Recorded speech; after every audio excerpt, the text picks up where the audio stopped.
Hello YouTube, ZiggyNo back with Sports Cards Daily. Yep, I know it's Saturday, a little bit later in the afternoon, but hey, I'm trying to get back in the swing of things. Today's January 23rd, and this day in 1879, the U.S. National Archery Association forms in Crawfordsville, Indiana. No, it's not the most flashy thing, but there's actually a lot going on. I'll share that with you in just a moment. We'll go over hobby news, take a look at today in sports. 12-year-old wins Panini Super Bowl reporter card giveaway. You know that extra card you get all the time? You wonder who's going to win that? Well, someone won. Hank Aaron's story, great story. I'll share that with you on a YouTube video. Product and card news. Football season heating up. Or is it ending? Or is it ending and heating up? And I'll explain what I mean by that. What do I mean by that? Zion PSA 10 Pop Report update. Yeah, I did this about 7 months ago and looked at Pop Reports yesterday and was like, wow, I think I should share this with everybody. ZiggyNo's Corner. Why do I love the hobby? It's all about really seeding people in the hobby in the future. People talk about, are there enough products available for the kids? I'll tell you this, guys. If you make an impact on a couple kids just for a few months in the hobby, if it's a summer or a holiday season or spring break where they collect cards and they remember doing it with you, that is like seeding a new collector for the hobby. And I'll explain that to you in a moment. John Morant Prism PSA 10 prices fluctuating. Is this market manipulation? Great video here from Northeast Ohio I'll share with you. And then we'll take a quick look at Topps Upper Deck Sports Collectors Daily. You'll basically see that there's not much new out there today on a beautiful Saturday, depending on where you are. Let's go ahead and dive right into the content. Okay, first of all, thought I'd show you, again, a lot of stuff going on this day in sports. You got the Australian cricket champion dude. You got, look at this, Elgin Baylor wins the All-Star game, or goes to All-Star game. Look at this game here, Bill Russell misses 14 shots. Man. The Wilt Chamberlain, loses to Chamberlain. Look at this. Stan Musial becomes GM for the Cards. A lot going on. I didn't know what to pick with it, so I thought I'd just kind of share a bunch of these with you and let you kind of decide what you thought was most interesting. Look at this. Bossy becomes first NHL to score 50 goals in 50 games. He's the first to do that? Like, did he beat Gretzky and all those other guys? I didn't know that. The tennis player, tennis, blah, blah, blah. Look at this. Hulk Hogan wins WrestleMania Federation. Tennis. Anyway, let's get back into the other content. Next up, Panini, their 12-year-old Virginia. I'm also in Virginia as well, so celebrate for the young man from Virginia. I'm going to give my boys some grief because they should be filling these cards in. But he won this awesome Super Kid Reporter Super Bowl package. Now, obviously, with the Super Bowl being the way it is, things are a little different. He had to do some virtual gifts and getting information. But I have to say, guys, check out this video. I love this. Get your kids to watch it. Get your kids to fill out the kid reporters next year, man. I think this is cool that Panini does this. I will applaud you, Panini, for this. Thank you very much, and I hope you guys do more of this. Do it for the World Series, man. I know you're not in baseball yet. Do it for football and do it for basketball, for the All-Star game. Do it for everything. Okay, great. I'll leave the link here. I'm not going to play the whole video here for you, but Davey Johnson's favorite Hank Aaron story. This is courtesy of Examine Baseball, who does some great stuff, great channel, so I thought I'd share that with you, and I enjoyed it. There's a lot of great Hank Aaron videos out there and content and thoughts and people thinking back. I'll be honest, Hank Aaron was before my time. I'm proud to say that. I'm too young to know Hank Aaron.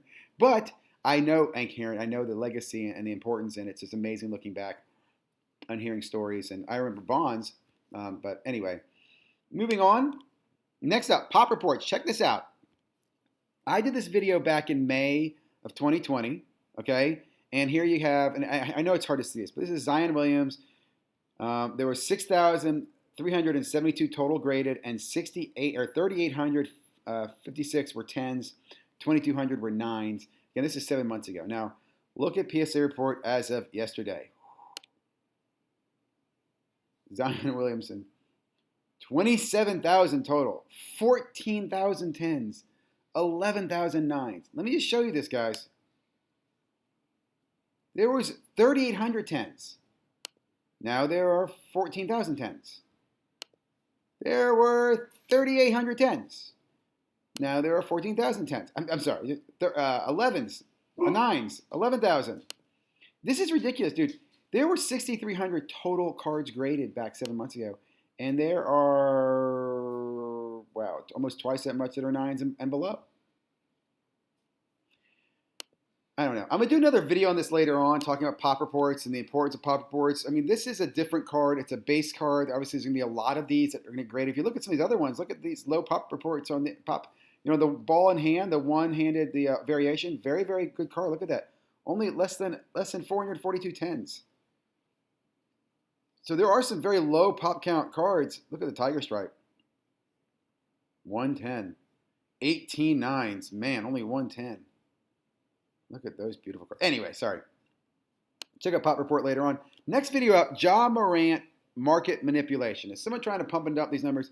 Look, this is a great video. People talk about it, and I like Neo. I like the way he breaks down stuff. He uses market movers, and I'm going to say it right now. What I love about this video is he does something that I've been talking about for over 6 months now, and he shows you the difference between why market movers is important and why it's important to see the sales data so you can decide what sales you want to take and which ones you don't. If you just trust someone else to blindly tell you what sales are good and what aren't, if you just trust a third party that you like because they got a cool name and their girlfriend's funny and everything else is wonderful, well, you're not getting the best data.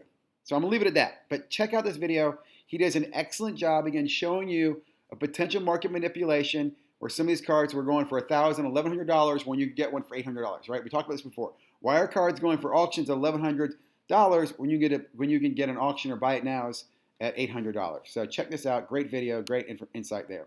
Next video, and I love this video here. I don't know why this damn thing keeps popping up. I guess it's my stats or some stuff. What is that anyway? Is that something important to me? Anyway, great video here from Michael Ham. Love this video. I mean, I love when I see parents of their kids breaking cards. This young girl's adorable. They rip open a box of Topps Holiday.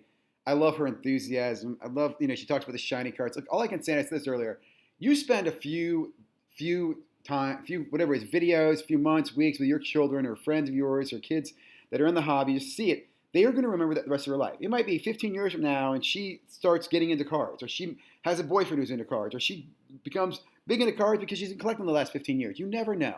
So just continue doing what you're doing. I tell you, these videos, in my opinion, are even better, Michael, because my videos, my sons have made me hide them all. They're not public anymore because now they're embarrassed because they're preteens, right? But the videos to me are even better because you'll be able to watch this video and enjoy this moment over and over and over. So I'm just saying, look, I love the video. And if you're out there with your kids, do more videos with your kids. Enjoy the hobby. Show it off. Get them on the video. Have fun with it. And just carpe diem, man. Love it. Seize the day. Next up. So I was looking at Deshaun Watson, and I'm thinking to myself, why is his card up so much? I mean, pretty much the whole season, he's been around $400, and now he's at almost $1,000. Now, I love Deshaun Watson. I'm a big fan of his. I'd love to see him get traded, but this is like pre-trade. Like, people are anticipating there's no place worse than Houston for him to be, so his card prices have gone up on that. Think about that. I've never seen something like this jump so much in football, I guess, for me. I don't know. I guess we haven't seen this from a football quarterback of this caliber forcing a trade, I guess, in a way. I also mention this because if you look at football now, is football cooling off? Because you got the playoffs, you got the championship games tomorrow, and you got the Super Bowl in 2 weeks. But you also have some of the best products in football coming out, guys. So to me, if you're new to the hobby or not, or just been around, this is not necessarily the off season in football. What you're going to see is optics going to come out. That's a very popular product. It's going to flood the retail market space as well. There'll be lots of optic in the retail. You've got Contenders that just released the other day. You're going to have National Treasures, I think, in March now, which is a beautiful product, and that's going to be expensive.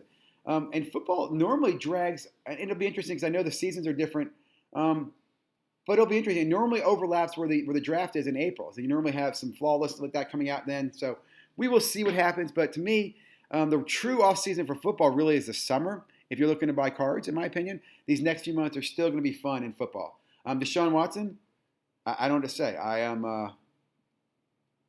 not recommending buying him right now. I think he's up too high. But I am interested to see where he goes and how this impacts his price. In fact, I want to make this video go, okay, here he is $1,000, under $1,000 before his trade. If he ends up with the Jets, is he a $1,500 card? If he goes to the 49ers, is he a $2,000 card? What happens? Right? Okay, sorry. Let's just finish this up. Wrapping up. I didn't mean to bring this up. This is Topps website. I just want to point out, Topps really doesn't have anything up here. They have their political stuff. They have the Blake Jameson. I don't see the 70 cards out yet. Some autograph stuff up here. And then over on the Upper Deck site, you got Marvel. Again, nothing special there.